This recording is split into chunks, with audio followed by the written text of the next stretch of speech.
नमस्कार रसिक श्रोते हो. शब्दनिशा मराठी ऑडिओमध्ये तुमचं मनापासून खूप स्वागत. तुम्ही ऐकणार आहात तुही रे मित्राचा भाग 17वा. तुम्ही कथा ऐकायला उत्सुक असाल याची खात्रीच आहे. म्हणून तर चला आपण कथा लगेच ऐकूया. आता माझ्या लक्षात आले होते. याचा अर्थ रिमी रिंकूवर जबरदस्ती केली होती असा सगळ्या घरच्यांचा कदाचित कयास होता. मलाही काहीच आठवत नव्हतं.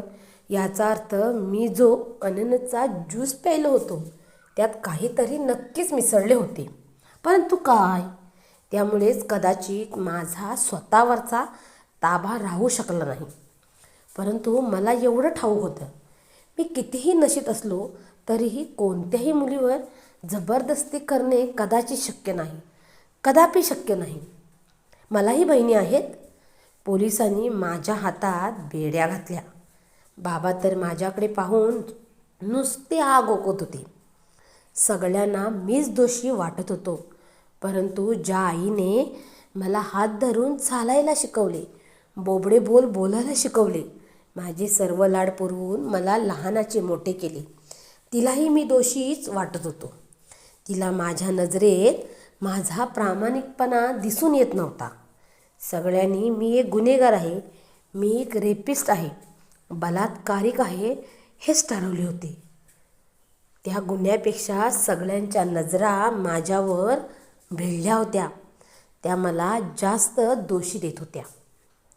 ह्यापेक्षा दुसरं मरण तर काय असतं ना. आपलीच माणसं आपल्यावर विश्वास न ठेवणं. त्या दिवशी मी जिवंतपणीच मरण यातना भोगल्या होत्या. माझ्या नशिबाने की रिंकूच्या प्लॅनिंगने मी एक गुन्हेगार ठरलो होतो, जो गुन्हा मी कधी केलाच नव्हता. माझी सरळ रवानगी आता जेलमध्ये झाली होती. आयुष्य आता नको वाटत होतं. जणू जगणंच संपलं होतं. एक मन म्हणत होतं की सगळे तुला दोषी मानतात, मग तूच दोषी आहेस. तर दुसरे मन म्हणत होतं, कशाला घाबरतोस कोल्ह्यासारखा, जन्माला आलास तर वाघासारखे बेधडक जग. तुझा दोष नसतानाही लोक तुला म्हणतात, म्हणून जर तू स्वतःला दोष देत असशील तर त्याने तुझंच जगणं कठीण होईल लेका. कदाचित तू स्वतःपासून हरवशील, लांब जाशील, आत्मविश्वास गमावशील, स्वतःलाच गमावशील. काय असतं ना समाजात, फक्त असा समज आहे की फक्त अन्याय हा स्त्रीवरच होतो. मुलीचं लैंगिक शोषण, शारीरिक मानसिक शोषण फक्त एक पुरुषच करू शकतो आणि त्याला एक नाव आहे, बलात्कार. सगळे कायदे हे फक्त मुलींचं रक्षण व्हावे म्हणून तयार केलेले आहेत. मी असे म्हणत नाही की मुलींवर अन्याय होत नाही, होतो समाजात. असे समाजकंटक समाजात आहेत जे समाजाला कालिंबा फासतात, ज्यांना आई बहीण आजी आपल्या आई आहेत हे कळत नाही. ते फक्त स्त्रीकडे वासनेनेच बघतात. स्त्री म्हणजे फक्त वासना हेच त्यांना वाटतं. त्यांच्यामुळे इतर सभ्य सुसंस्कृत असणाऱ्या मुलांनाही नावं लागतात. स्त्रीवर होणारा अन्याय थांबला पाहिजे. तिच्याकडे वासनेने पाहणाऱ्यांना ठेचले पाहिजे. स्त्री मुली समाजात सुरक्षित राहिल्याच पाहिजेत. त्यांसाठी कायदे कानून अजून कडक झालेले पाहिजेत. अवलंब पण त्यांचा व्हायला पाहिजे. परंतु असाही एक कायदा झाला पाहिजे की त्या कायद्यांचा कोणीही फायदा उठवला नाही पाहिजे. कायद्याचे उल्लंघन व्हायला नाही पाहिजे. यामुळे समाजाचा न्यायाप्रती असणारा विश्वास उडून जाईल. आणि एकदा विश्वास उडाला का लोक परत विश्वास ठेवताना खूप मुश्किल असतं. परंतु ह्याला अपवाद काही अशा मुली आहेत ज्या त्यांच्यासाठी बनवलेल्या कायद्यांचा फायदा घेतात आणि आपल्या मनासारख्या काही गोष्टी मुद्दामून घडवून आणतात. रिंकू ही त्यातलीच एक स्वार्थी, जिने स्वतःच्या स्वार्थासाठी माझे आयुष्य पणाला लावले. तिच्यामुळे माझे जगणेच गमावले मी. स्वतःचं अस्तित्व, नावगाव सगळं सोडून मला दूर स्वतःची एक वेगळी ओळख निर्माण करायला लागली. माझ्या नावावर लागलेला कलंक माझ्या चुटकीने सगळं सत्य बाहेर काढून पुसून टाकलं आहे. परंतु तरीही माझी गेलेली इज्जत पुन्हा येणार आहे का? एकदा हा समाज माझ्याकडे गुन्हेगार मी आहे म्हणून पाहून मोकळा झाला आहे. त्यामुळेच कोणी सहजतेने मला आपल्यात मिसळून घेणे कदापि आणि कधीच शक्य नाही आहे. हा समाज फक्त आणि फक्त मला दोषी टिळसवाण्या ही नजरेने पाहताना मी पाहिलं आहे, अनुभवलं आहे. त्यामुळे झालेल्या यातना मी झेलल्यासुद्धा आहेत. समाजात अशा काही मुली किंवा स्त्रिया असतात, त्या मुलांचा किंवा पुरुषाचा मुद्दामून फायदा घेतात. बलात्कार हा पुरुषावरही होतो, आज समाजात होतो. त्याच्या मनावर झालेला आघात, त्याची समाजात गेलेली अब्रू, काहीही चूक नसताना फक्त त्याला वेळीच वाचा फुटली जात नाही. आपली काहीही चुकी नसताना, आपण काहीही केले नसताना आपल्यावर लागलेला एक रेपिस्ट हा दोष. समाजातली गेलेली इज्जत, हरवलेले स्वप्न, विस्कटलेले जीवन कशामुळे? आपला दोष नसतानाही त्यालाही अन्याय, अत्याचारच म्हणायला पाहिजे ना? जो कोणी गुन्हेगार असेल त्याला शिक्षाही झालीच पाहिजे ना? परंतु असे काहीच होत नाही समाजात. मला जेलमध्ये बंद होऊन 3रा दिवस होता. त्या दिवशी डॉक्टर आशिष आणि दीदी मला भेटायला आले. दीदी आता रिकवर झालीच होती. त्यांना माहीत होती माझा काहीच दोष नाही आहे, कारण माझी सत्यता, प्रामाणिकपणा माझ्या डोळ्यात त्यांना वाचता येत होता. दीदी मला बघून फक्त अश्रू काढत होती.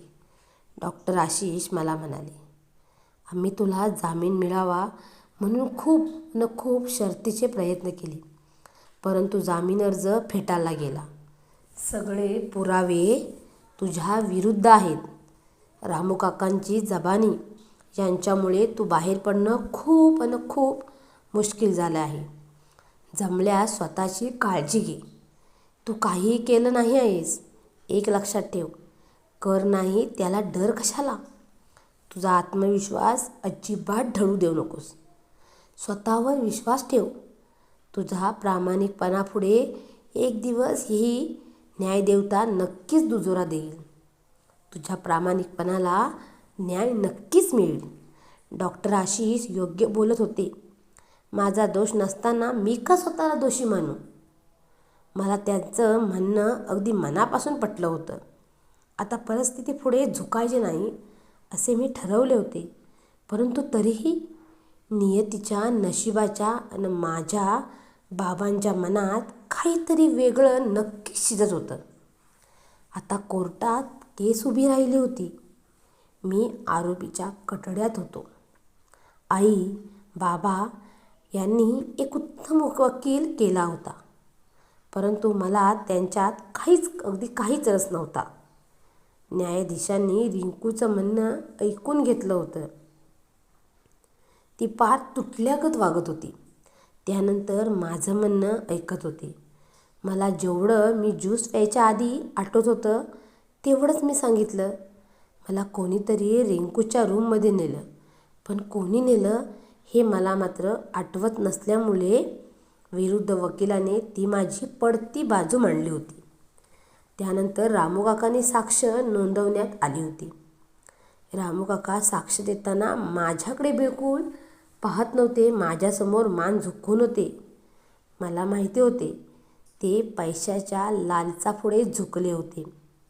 आजकाल पैसा तर सगळ्यांनाच हवा असतो, सगळ्यांना झुकवतो कदाचित तो. त्यानंतरची सुनावणी 8 दिवसांनी होणार होती. मला पुन्हा जेलमध्ये नेण्यात आलं. 6 दिवस पुढचे असेच गेले. मला कोणताच मार्ग सापडत नव्हता बाहेर पडण्याचा, स्वतःला निर्दोष असल्याचे सांगण्याचा. डोळ्यासमोर अंधार होता. आणि त्याच दिवशी आई बाबा मला भेटायला आले. मला थोडा राग आला होता. इतक्या दिवसात मला एका शब्दाने त्यांनी दोघांनी विचारले सुद्धा नव्हते. बाबा आल्या आल्या माझ्यावर हुकूम सोडू लागले. मला म्हणाले, तुला इथून बाहेर काढण्याचा एक मार्ग मिळाला आहे. हा मात्र तुला मी सांगेन त्याप्रमाणे परवाला कोर्टात बोलावे लागेल. मी फक्त हुंकार भरला, कारण मला वाटले होते जर मी इथून बाहेर पडलो तर कदाचित मी स्वतःला विनम्र आणि निर्दोष असल्याचा पुरावा गोळा करू शकतो. रामूबाबांकडून सत्य वधवू शकतो. परंतु तो माझा एक निव्वळ गैरसमज होता. तो एक हुंकार माझ्या आयुष्याला वेगळी कलाटणी देऊन गेला होता. बाबा म्हणाले, तुला उद्या कोर्टात बोलावे लागेल. रिंकू आणि माझं लग्न होणार होतं. घटनेच्या दिवशी मी थोडा नशेतच होतो सकाळपासून. त्यामुळे स्वतःवरचा तोल सुटला आणि की गोष्ट नको करायला हवी होती आणि व्हायला हवी होती ती झाली. परंतु माझे रिंकूवर खूप प्रेम आहे. मी तिच्याशी लग्न करायला, तिला सुखात ठेवायला तयार आहे. खरं तर ते माझं कर्तव्य आहे. जर रिंकू तयार असेल तर मी तिच्याशी उद्याच लग्न करू शकतो. माझ्या हातून गुन्हा घडला हा मला मान्य आहे. जर रिंकू तरीही आपली केस मागे घ्यायला तयार नसेल तर मला न्यायदेवता जी शिक्षा देईल ती मला मान्यच आहे. मी सगळं ऐकून मात्र थक्क झालो. पायाकडची जमीन सरकायला लागली. माझेच बाबा मला मी गुन्हा केला आहे असं खोटं बोलायला सांगत होते, तेही माझ्या प्रामाणिकपणावर न विश्वास ठेवून. मी म्हटलं, हे कदापि शक्य नाही बाबा. माझा जीव गेला तरीही मी असं खोटं बोलून हा आरोप स्वतःवर लादून घेणार नाही. त्याचबरोबर आईने एक बॉटल बॅगेतून बाहेर काढली आणि आपल्या तोंडाला लावली. मला म्हणाली, माझ्या मरणानंतर तरी तू हे बोलू शकतोस ना जे तुला बाबा सांगत आहेत. आईच्या ह्या भूमिकेमुळे मी मात्र गळीत गात्र झालो. जणू जिवंतपणे मी मातीत गाडला जात होतो. खूप धन्यवाद. तुम्हाला जर तुही रे मित्वा कथा आवडत असेल तर यूट्यूबवर शब्दनिशा मराठी ऑडिओला सबस्क्राईब करा. त्याचबरोबर बेल आयकॉनलाही प्रेस करा, म्हणजे नवीन व्हिडिओचं तुम्हाला नोटिफिकेशन लगेच मिळेल. पुन्हा धन्यवाद.